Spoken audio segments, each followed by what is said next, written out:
Okay, I just got finished sharpening this economically priced blade that you can buy on Amazon. It's Chinese made. The hardware is extremely crap. It's just not good metal on these. And watch how this thing sounds. It's been sharpened.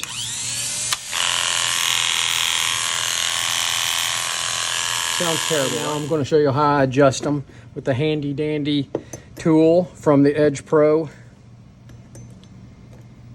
Just a little tug on them.